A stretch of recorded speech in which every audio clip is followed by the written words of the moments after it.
What is up, AI Operator podcast?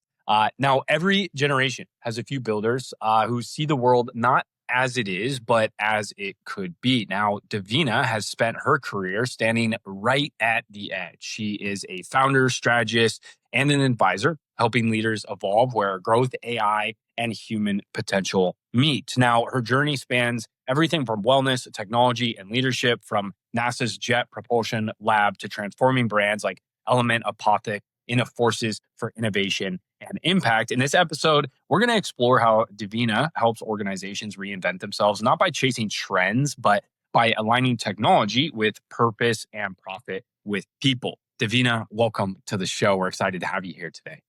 Yeah, thanks for having me. It's always exciting to talk about the future and the intersection of humans and AI and where we're all going from this point forward. Yeah, definitely. It's been a crazy few years in AI, in operations. Obviously, our organization is primarily sales process. So we've had to do a lot of unpacking internally of what is useful, what's not. I'm sure we'll dive into that. And we'll also talk about your wellness brand. I want to learn more about that.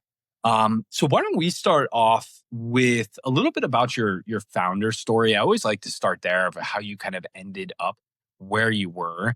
I know you got a pretty blended background in business, technology, wellness.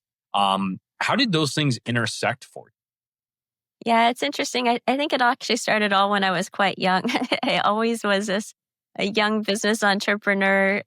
Even I think I was like 7, 8 and sold flowers to neighbors and had a car wash. Like I always had, top Girl Scout sales. Like I always had this business side of me.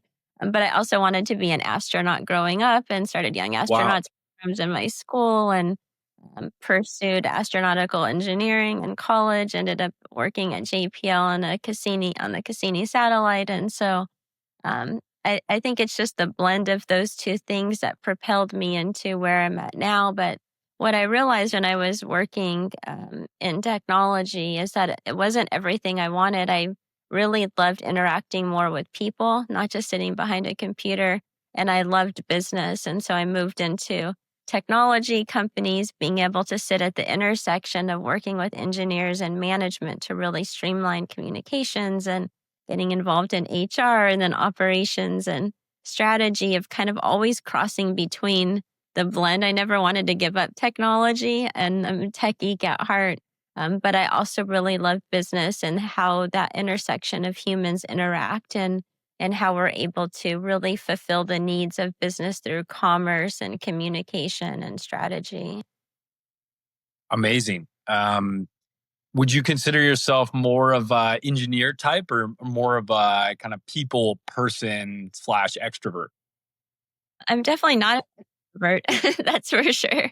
Yeah. Probably more on the mix of an engineer and introvert, but I love interacting in small groups and interpersonally and communications. I obviously love doing podcasts and speaking as well at events. So I have that side of me, but I definitely also need to, after a long conference, I need to recoup for a little bit of time and Takes a lot of energy, I bet. yeah, it Yeah. takes energy and let my brain kind of reprocess and recycle everything. Makes sense. Makes sense. Well, tell us a little bit more about your experience at NASA, because that's you're definitely a first on our show as far as working with NASA, and that's pretty incredible feat and a very different, I would say, sector than a lot of people in technology. How would you say it shaped your approach to innovation? I mean, I think, like I said, from when I was young, I always wanted to be an astronaut, and I always was advanced in my technology and studies. I remember old and probably dating myself, like having a old Commodore 64 and doing some programming, and it was so cool that you could get a bird to move across the sky. But what it took to prompt that was a Yeah. lot to be able to do that, and so I think what shaped it and the experience that I had working at JPL, which is part of NASA, and studying astronautical engineering and being of that mindset was just always thinking about where we are going next and what technologies and what systems can we think about working with and understanding that are going to advance technology. Because the specific things that I worked on was like on the main programming and the functionality of the satellite. And so, you're always having to be at like what's next in the forefront of studying where there really may not be materials to study or pushing your knowledge to expand beyond what just exists. And so, for me, that's always something that I have in myself, even with businesses, like trying to look at this whole picture and what's next and what's coming and trying to almost foresee that or foretell that to study and understand it. That's amazing. Let's talk about that. That's actually kind of something I mentioned at the beginning of the podcast. Obviously, like I said, we operate in the sales world, the sales operations world. We do CRM implementation, HubSpot, close CRM, AI workflows and et cetera, automation. And something that I found pretty challenging in our own organization is being on the cutting edge of technology, but not being too far ahead because in operations, we need something that works, right? Something that's scalable. And I've found that if we go too far, especially with AI, we start bolting on things that end up ultimately breaking or being replaced so quickly. Um, or the other side of it is you don't implement it at all and then you miss out on the benefit of it in the first place, right? So, what would you share maybe for some of our listeners who are in that boat of, they're either on the far right side where they've been implementing every little thing they see and they do it halfway, and then the other side of, hey, we're just going to wait until we know what works. What kind of advice would you give there? Yeah, it's an interesting intersection that we live at today, right? Especially when it comes to AI. And I was just having a conversation yesterday with a friend who's moving heavily into the AI space, and he has this exact challenge because his clients want the newest best thing, but the newest best thing tomorrow may be irrelevant. It may be incorporated into something that they're already doing, or it turns out that it really wasn't adding any value to begin with it, like you said. So, I mean, for me, and I think the recommendation is it's like you need a little bit of both, right? You need to be courageous in your exploration of understanding innovation and AI and what could happen. But I think the idea of implementing it before it's actually proven is challenging, right? You don't wanna wait though, and you don't wanna sit on it and research it and study it. It's like it's an interesting thing. It's like finding this right balance of sitting at enough innovation to challenge yourself to move to the next step, but also making sure that there's some proven aspects of it, that there's some ROI and actual value and benefit, even tomorrow there's another tool, like, can this work for us for the next 6 months if we're going to Yeah. invest in this? And do we see ROI in that? Because every day it's changing, and 100% tomorrow there's probably gonna be a little bit better way of doing it, but is it good enough for now to add value, and can we implement that value into the ROI and, revenue structure of the company? I love that answer. That's, pretty in line with how we've been handling it. We always try to take a very principles first approach. So really looking at first, what kind of outcome or like what problem are we solving in the first place? Because I found a lot of business owners they're pushed so hard on implementing AI by just media or social pressure almost to do so, but they're implementing in places where they're not even trying to solve a problem. They're Right. just trying to add it to the business. And that's usually where I find most people get in trouble. And if we just really reverse engineer that outcome that we're trying to achieve, as you said, and kind of go from there, usually we can find something that makes sense, or wait. So Mhm. Yeah. that makes yeah. Yeah. What were you Yeah, gonna say? I find it interesting because I agree with you. It's like people are so hungry to say that they're implementing AI, and I also think that there's a lot of fear that people have in positions of power in companies that if they're not implementing AI and they can't say to the heads of the company, "Hey, look at what we're doing," that they're worried that they'll be replaced or that they're not Yeah. going to be valued. And so people are implementing AI. I can't remember the exact numbers, but there was a study that came out recently that said a large percentage of AI implementations and companies are actually not providing any profit or value. They're just fixing something that really didn't necessarily need to be Yep. fixed, or not really understanding the value of it. So yeah, it's really looking at, like, from an operational strategic perspective, which it sounds like what you do, is where can we implement AI that's actually going to add value and be able to drive further revenue in the business, and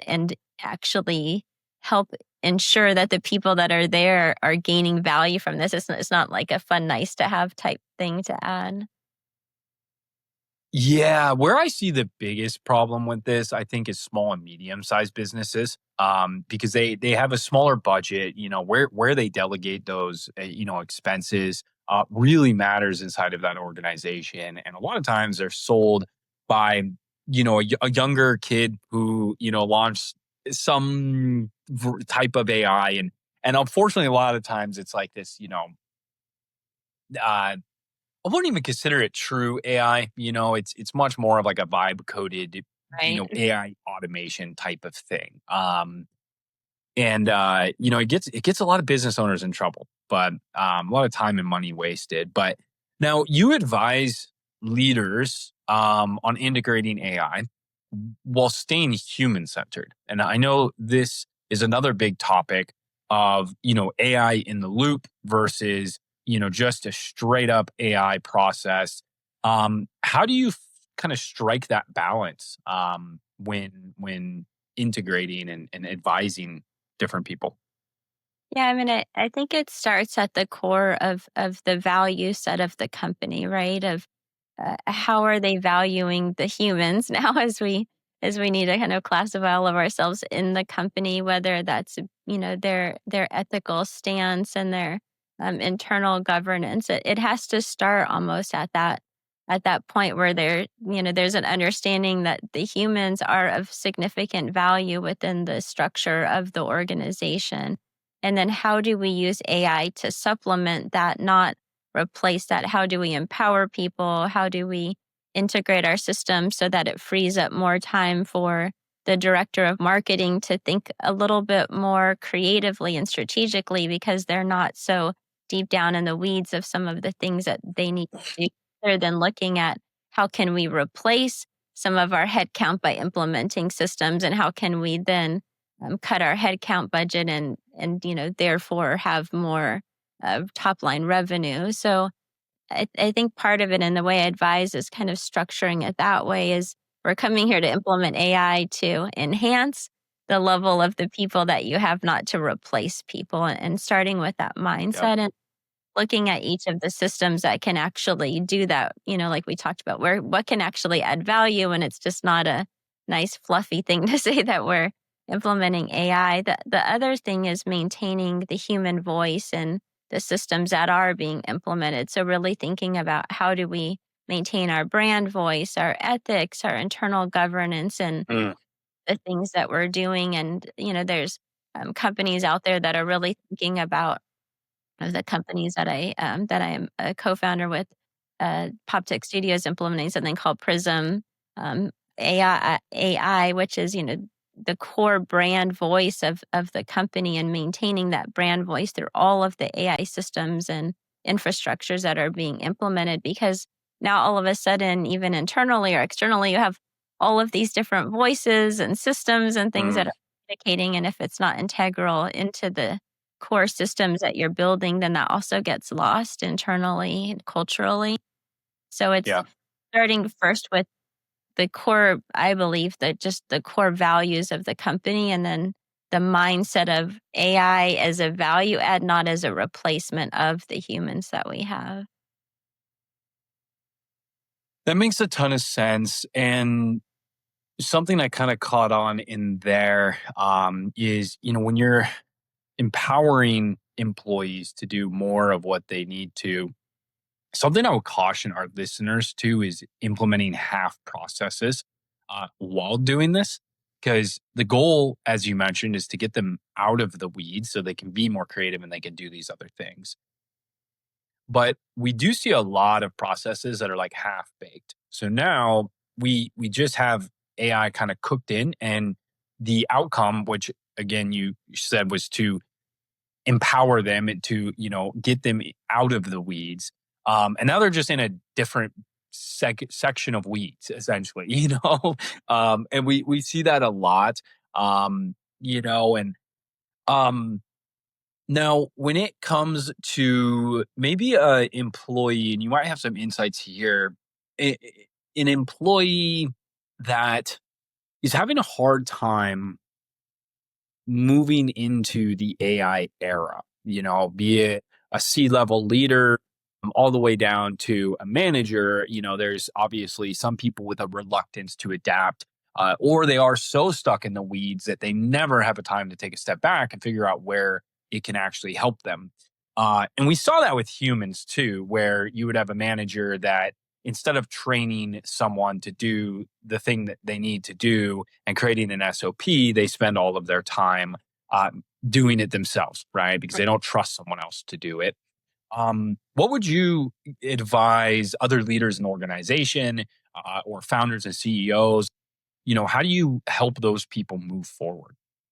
Yeah, I mean, Or do you fire them? yeah, go ahead. Sorry. No, I just said, or do you fire them? Right? There's kind of both sides. I think there's definitely so yeah. Yeah, I mean, I think for a lot of things, I mean, it's two things, right? It's fear that guides people. So if I learn AI and I implement AI or I bring in an AI agency, I might lose my job. So I'm just going to keep doing what I'm doing. I'm going to protect my job, and nothing's going to come in my way. That's not a reality because AI is here, and it's in some ways the implementations may be slow, but without a question, at some point, every company is going to probably have some AI that they're implementing within the structure. The other thing is, I think sometimes just learning new things for some people is difficult. They're very structured, they're very set in their ways. And for those people, I think being able to really work with somebody that you can trust, whether it's, an AI agency or, what you do, Jordan, as well, and being able to come in and say, I don't know. I'm kind of stuck in my ways. It's like my grandma asking me to come over and, she's like, I don't understand technology. Can you come help me? Yep. She understands she needs to use it. She uses her computer. She prints stuff. She has her cell phone. But for her, learning this new technology is difficult. So she trusts the people that she can rely on. And I Yep. think it's going to be a mix of both because I think all companies probably should invest in upskilling their employees and making AI accessible and understanding the terminology and basic systems of it. I think that for every company is a responsibility that they have right now to be able to help their teams grow and then take away the fear that's there of we're implementing this not to replace you, but to help empower you to be more creative, to be more strategic, to really help further the company. And if they can build that trust, I think there will be more openness to people wanting to move AI.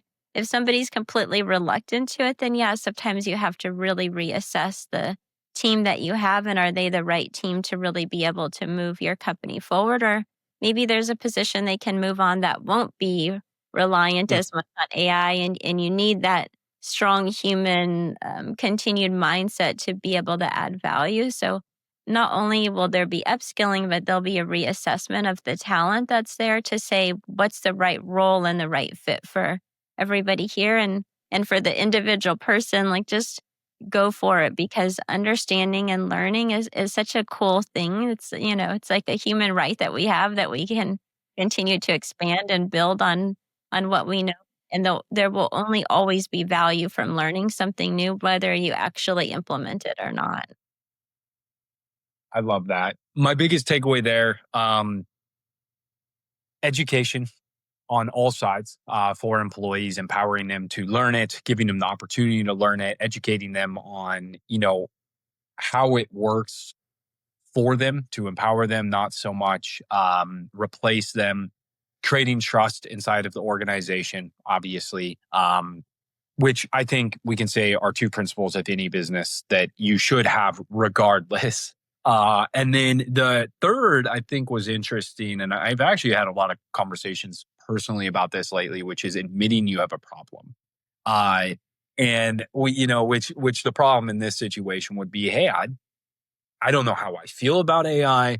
I don't know anything about AI, and I'm a little scared, and like I feel like as long as you admit that to yourself, um, then you can move forward with seeking the right information that you need to be able to, move forward. Right. Um, and I think that for anyone listening, admitting you have a problem, the reason I bring that up because I've been having a lot of personal conversations with different people in my life who maybe are not where they want to get to.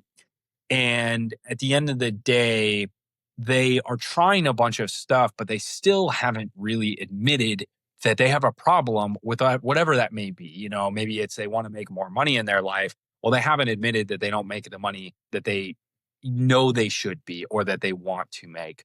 And until you admit that, you can't download new software to be able to go do that. So amazing. Well, let's talk. I want to shift a little bit and talk a little bit about Element Apothec because that is a very different, like, vertical from jet propulsion. Obviously, what got you into the wellness space? And how did you kind of move into D to C? Because that again is wellness is totally different, and D to C is also a very different vertical in business. Can you share a little bit about how you ended up there? Yeah, yeah, it's funny. Just a quick thing. I have a picture when I was like 10 years old. I was dressed for Halloween. I always wanted to dress as an astronaut, of course. And I recently was on a call. We're partnering with a celebrity to extend her product line that she has into plant based beauty. And I looked at that picture and I looked up at the Zoom I was on, and I was like, so interesting how I got here. But and who knew I would ever be here and having this conversation talking about launching celebrity beauty product line, right? So, Yeah. but I mean, it's like just myself. I, from being a young age too, I always, I played sports. I always would be the, kid saying, Mom, can we have more vegetables?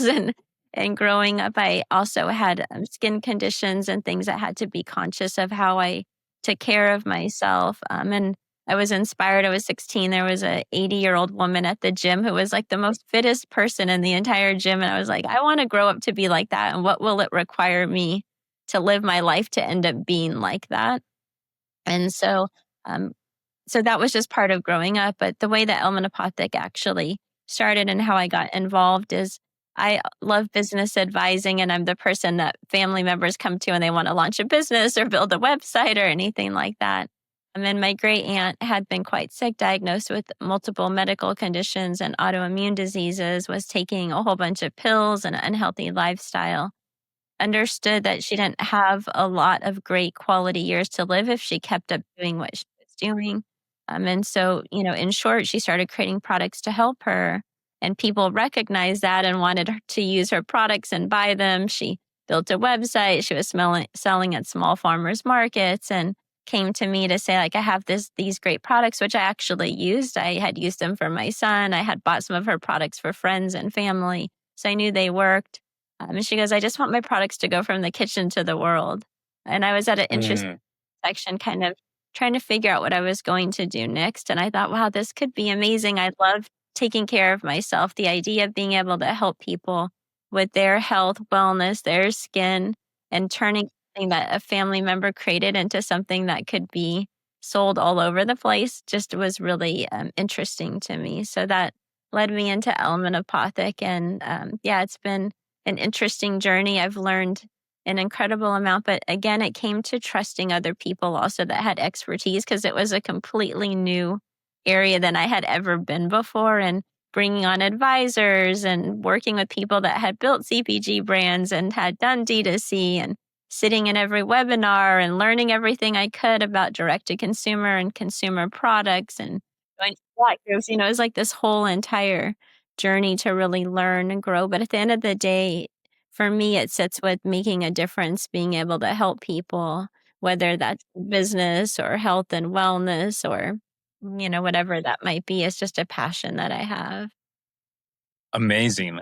For those who are listening and don't know, Apothec or Element Apothec, essentially they have lots of different plant based products, everything from mushroom coffees to CBD tinctures, and face serums, all kinds of amazing stuff. We'll link all the assets for you guys if you want to check out the products on this podcast and on YouTube.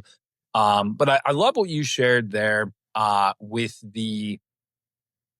I guess going back to what we were just talking about, which is admitting you kind of, you had a problem of like, oh, wow, this is a new industry, a new vertical. And it's like restarting. And being a consulting agency, we have to do this often, which is we go into a sales process for a completely new vertical. And we have to be very careful of taking our expectations or what we know about other processes, sales processes, and bringing it into a world like this. We work with SaaS companies, we work with wholesale real estate, gold companies, funding companies, high ticket coaching companies, and they're all so different. At the end of the day, a lot of the principles are the same, but I think it goes with that through line of, it's so important to seek out that information. And that's really, really cool. Um, how did you? So, which products are your favorite? What would you recommend to the audience if they wanted to try out some of these products? And how do they impact your personal life? Yeah, I'm a fan of our new mushroom coffee. We've launched it about 6 months ago. We partnered with another company that was already doing something similar and came together.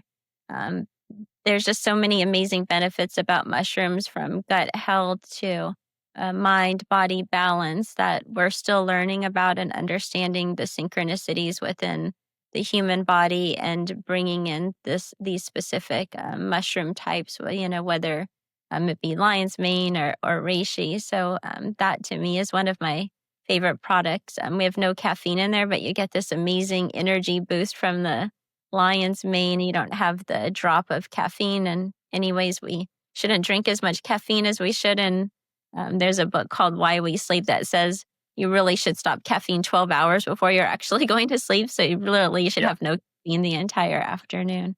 And then I'm a huge fan of our face serum as well. It's just it's like the only thing I use on my skin.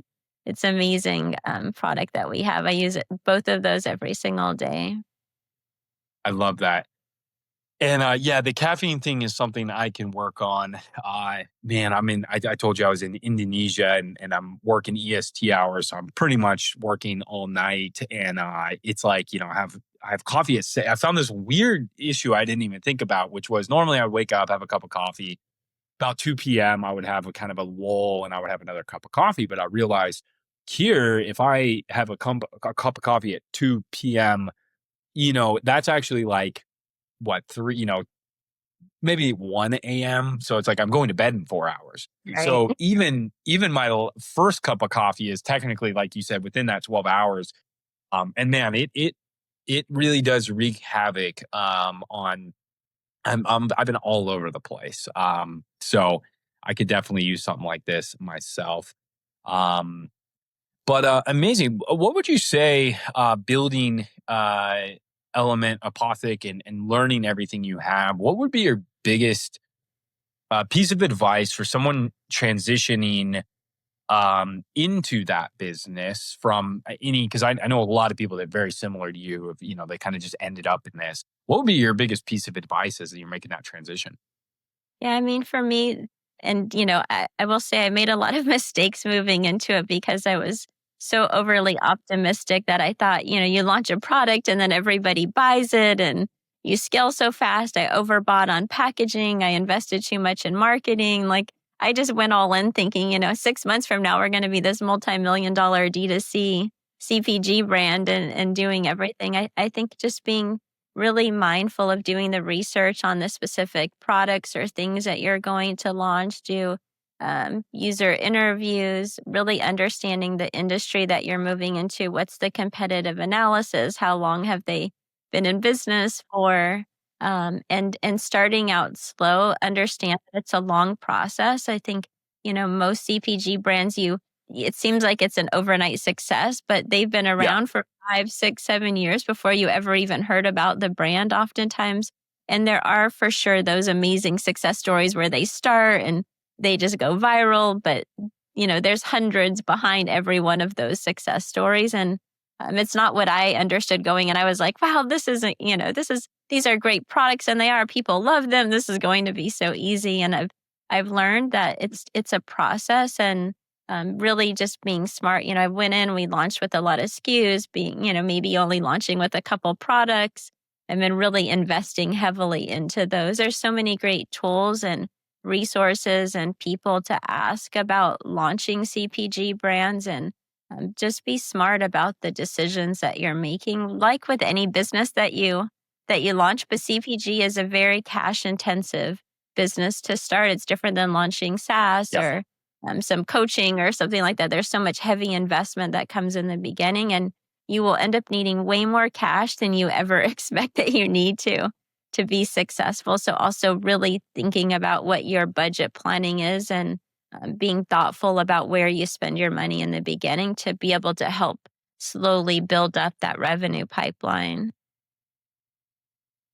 That's extremely good advice, and I was almost laughing because I have a D2C product that we're planning. We've been working on it for a while. It's me and my partner, and she's been working on it, and we don't have a definitive launch date or anything yet, but we have been working on it in the past. And I have a lot of friends that are D2C e-com, and they're crushing it, and it's funny because when I look at them, the first thing I like think of is like, oh, they have it so good. Spend money on ads, they get money back, and then they just spend more money on ads, and they can just scale infinitely. And it's like there is this weird stigma, I think, of like how easy it Yeah. should be. Um, and but luckily I know them, and I know the reality of that is um not the case. And the competitive analysis is another thing I think you mentioned that I've learned is like so important. The brands that I've seen that my friends have that really took off in a shorter amount of time, they had done such incredible competitive analysis and created such a unique corner of that market. Um, because if you go head to head in a lot of these industries with certain people, especially like yours, I mean, mushroom coffee is pretty big now. Skincare obviously has been, huge for many, many years. So you really gotta, I think, put some more attention to detail than a lot of people would expect into that. Yeah. So it's great Yeah. advice. Um, Yeah. what would you say is your favorite AI tool or business tool right now? Hmm. I mean, I just love the LLMs. Like, I'm in ChatGPT and Perplexity and Claude every single day, and what they're continuing to build and expand with Claude launching their Claude Assist. I love Perplexity's Comet. I've been using, I know Atlas has just come out with a search engine for OpenAI. I haven't really explored that, but I love Perplexity for deep research. So I think each of them have amazing qualities. Often I'll go between each of them to pull information or to build out projects or to build out agents. But yeah, that's my favorite right now. I think they're reliable. They're continuing to invest heavily in the growth of the technology, and so many of the cool AI tools that came out are now being done by and within these LLMs as they continue to grow and expand their capabilities. So that's what I rely on literally every single day to use. I love that. Yeah, it's hard not, I think, to as I mean, it's the base of everything else. The LLMs. There's a lot of other cool stuff out there, but they all run on the LLMs Right. essentially. So I think for us right now, one of the coolest and most promising things are connectors for your CRM.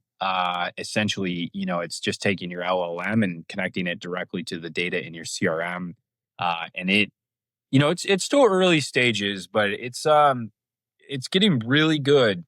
What you can do with it, you can find and create and update activities and contacts inside of there. You can query it to give you reports and data directly out of it, which I think opens up a whole new window for people who are non-technical to use a technical system, uh, maybe even better than the technical person here soon, because at the end of the day, it's the quality of the question that you're proposing the system.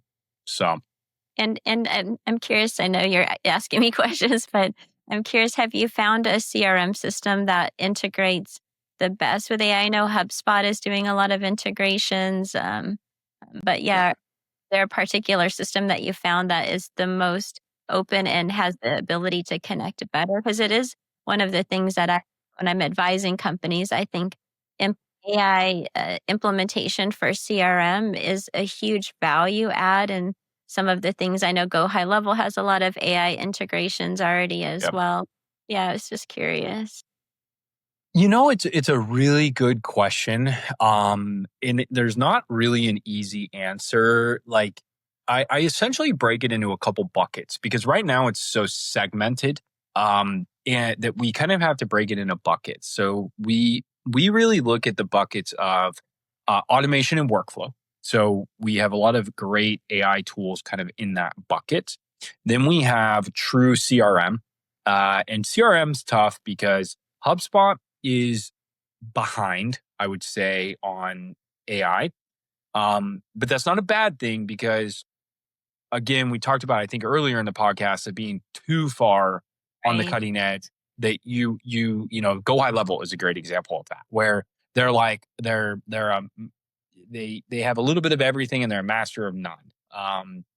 So Adio is another CRM that is really AI native, but now it's missing the structure that HubSpot has. So they're all, I think, trying to find their lane right now. So CRM's really tough. If you want real, like, forward thinking AI CRM, it's going to be Adio. HubSpot is trying to play catch up. Go High Level is definitely like, if you are if you're a founder and you're just trying to build some really cool stuff that you think is going to get you a step further ahead, Go High Level. You can pretty much duct tape together like any crazy idea you have in there. And then you have on the opposite side, I think, is voice agents and these other pieces. So that's kind of how we bucket it. It's like the true CRM, automation, and then voice agents kind of on the side. Yeah, that makes So sense. yeah.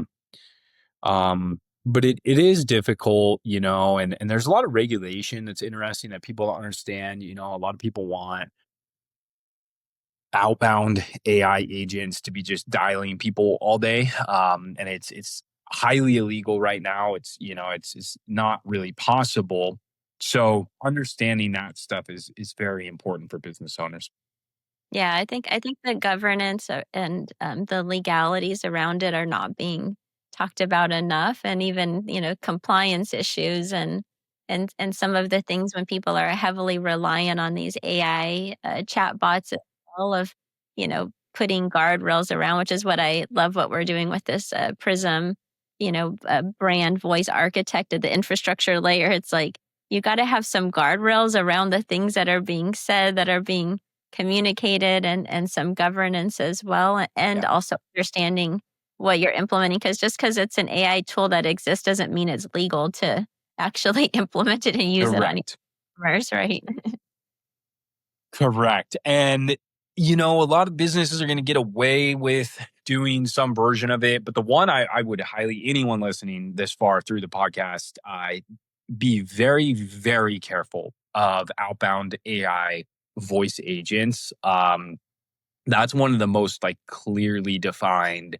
It's classified as a robocall. It's a huge fine for everyone if you get investigated.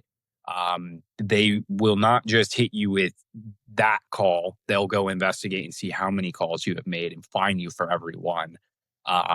which, will could shut your business down overnight. So, and yeah, the governance thing I'm really interested to see where that goes, how it bottlenecks other platforms, because something I don't think he's talked about enough. Manus kind of came out, and a lot of people are like, "Oh my gosh, it can log in, it can do anything." But something I've been monitoring since the beginning was like, well, it could log in, but Amex also has the right to refuse the ability for Manus to log in. So I think we will see some resurgence of certain companies saying, "Hey, no, we don't want you to use your AI on our systems," especially in banking, healthcare, and that's going to be really interesting because if it can't do certain functions, then it doesn't render the tool useless, but a lot of use cases would be useless. So I'm really interested to see where that part of compliance and governance goes. Yeah, it'll be interesting, yeah, because of confidentiality and security and, there's still a lot left to be, seen what can happen with the power of AI and hacking and, like, who can Yeah. get access to stuff and, I mean, they already add now, double authentications and stuff like that in some of these systems. So yeah, it'll be interesting the promise of AI and how integrative it'll be into our lives and how much we still will have to just do what we do as humans to protect our own selves in a world where there's so much information out there about everybody. Yeah. 100%. And I guess I'll leave it with the last, just to build on the last part, what you said there. I think it's, the connectors are actually really interesting because people, for example, will just let me connect sometimes to their CRM, and that's a really dangerous situation, I think, because, I'm connecting essentially my chat GPT account to their entire database of information. And there's a lot of business owners out there not really even thinking about the potential consequences of that, and where that data it's just being released almost. So yeah, but well, Davina, I want to be respectful of your time. What an amazing episode! Thank you so much for having a conversation with us and sharing your knowledge on everything from D to C to AI and leadership. I know we could probably talk about this stuff all day. So, but yeah, we appreciate having you on a ton. And maybe we can do a future episode, talk a little bit more about AI. Yeah, that sounds amazing. But yeah, thank you for having me on. And yeah, it was a great conversation and love to come back. And like I said, we could talk for hours about so many of these Yeah, things. definitely, definitely.